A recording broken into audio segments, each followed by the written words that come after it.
There were images surfacing from the land of Pakistan that shook the world. There were images of Pakistan high-ranking military generals and army, and these are not mere pawns, or these are not some small-time officials. They are military generals. Pakistani army generals were seen attending funeral meets of terrorists. Osama bin Laden. Where was he found? He was found in a place called Abbottabad. Where is Abbottabad? Abbottabad is again in Pakistan. You talk about 2006 Bombay train bombings. You talk about 2008 Mumbai attacks. You talk about 1993 Mumbai blasts, where a series of blasts were conducted. Every terror attack, there was a hand of Pakistan.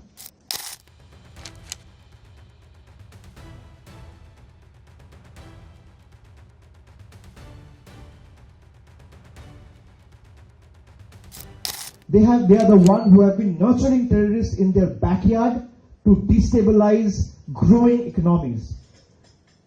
All of you are acquainted with the fact that India has surpassed Japan and grown to be the fourth largest economy in the world. We're at number 4 now. Very soon we'll be number 3. So it's a prime, I would say, example of cutting one's nose to spite one's face. We go down, we pull you down. Pakistan is facing crisis in their own economy, trying to address issues in their own land, in their own country. And India is growing, developing rapidly. And we have been collaborating with various countries. We consider each one of you as our strategic partners, as our friendly nations. We share a common goal, a joint goal towards peace, prosperity.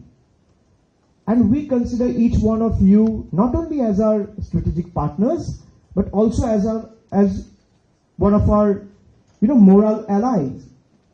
We want you to stand for what is correct. We want this to be raised in the important multilateral platforms like FATF, UN, ASEAN.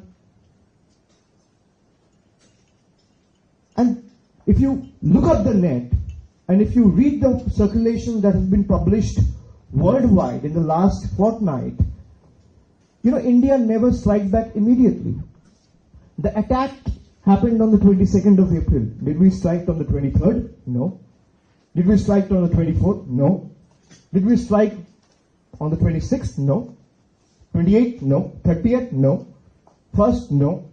We waited for 2 weeks, 14 days.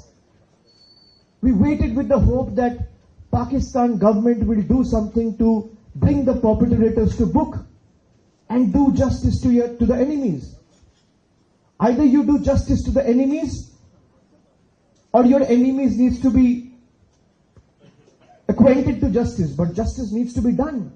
We wait for 2 weeks, and then eventually India carried out this airstrikes. And these airstrikes were so precise, non-escalatory, responsible, that these airstrikes only ended up neutralizing and demolishing 9 terror infrastructure. We neutralized the terror infrastructure without endangering a single civilian life. That is India. We are firm in resolve, yet honorable in action.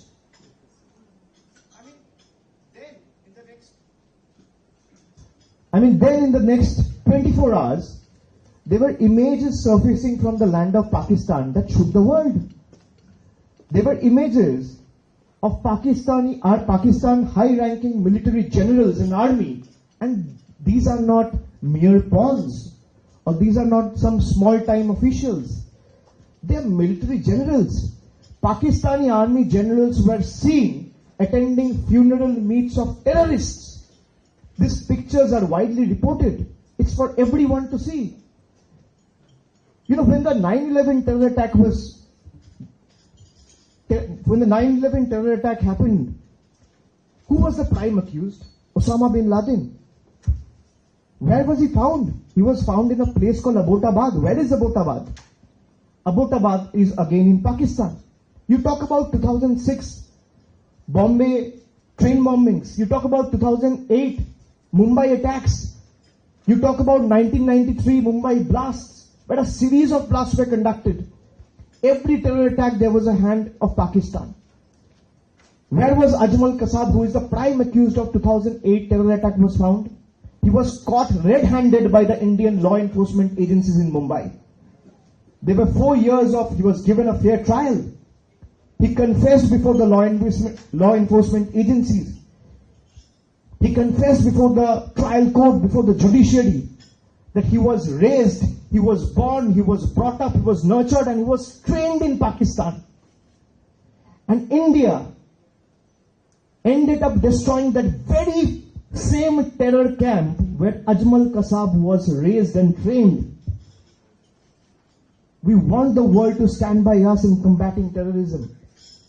It's our joint duty. You talk about Hafiz Saeed, you talk about Tawud Rana. Any terrorist you name, Pakistan is safeguarding them, nurturing them, protecting them. Why? I mean, it's like nurturing a snake in your backyard, expecting it to bite your neighbor. But we don't realize when the snake will be unleashed or unchained, it can end up biting anyone it meets on the way. I have said this time and again, and I will put it again in a different analogy. If terrorism is a rabid dog, Pakistan is a vile handler. Pakistan will end up raising, breeding more rabid dogs till it's taught a lesson in the language it understands. And we are not talking about violence here. People in the West think that we have not started or initiated in a dialogue with Pakistan. We have been talking with them for the last 50 years. You know, government has changed in India. A lot of things have changed. There have been paradigm shift in everything. Prime ministers have come and gone. The government has changed. The president of the country has changed. But one thing remained constant is the conflict with Pakistan. They will not change. And we expect all of you to stand by us in combating terrorism. Our stand has been very clear from day one. You fire, we fire. You stop, we stop. We don't want violence. Now, in the last 50 years, there have been so many incidents of violence. And I want to request all of you, Your Excellencies, that India will never want to wage or start a war. We're the last one to talk about war. We have been engaging in a dialogue with them. In 2016, there were attacks in Pathankot and Uri. It's again a place in Kashmir. Pakistan wanted to start a joint investigation. We honored that commitment.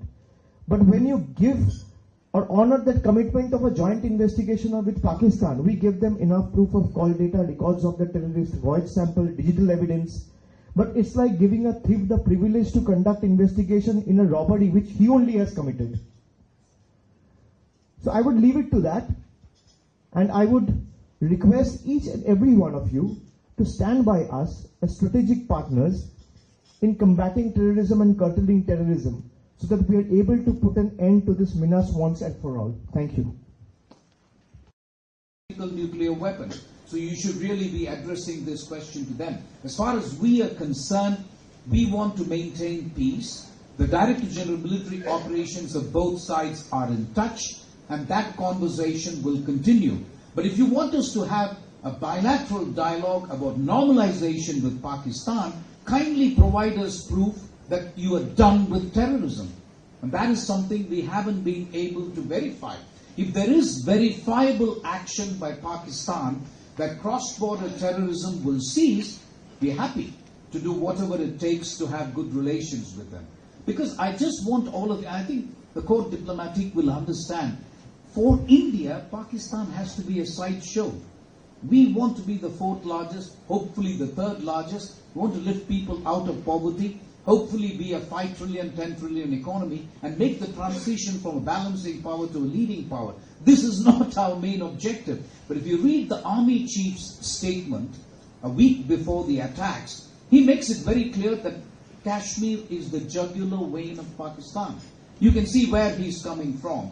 The raison d'etre for Pakistan's army is enmity with India. Otherwise, they lose all clout. The Pakistan army was extremely unpopular, including the chief, for putting Imran Khan in jail, etc., just before the conflict. Right now, he's the most popular guy in the world. Why? Because he's rallied around the whole nation around India. News is blacked out. They say we won. In 1971, Pakistan said it won. So there is a history of, snatching victory from the jaws of defeat, or whatever you want to call it. So I think you have to see it in this context. Why Indonesia? We think India is actually a mirror image of Indonesia. In many ways, we look up to Indonesia. It's a great country with multi-plurality, all religions. It's the largest Muslim country. We are the second largest. We think our message will resonate with Indonesia. I will allow the honorable members of parliament to tell you how the conversation went. But from my perspective, there was strong condemnation of terrorism. There's tremendous sympathy expressed with the victims and with India. And I think India's right to defend itself against terrorism was appreciated and endorsed. That's what I would say. But I will leave it to the members of parliament. Thank you for your attention. Your questions, amongst other questions, relate also to how our conversation went with Indonesia.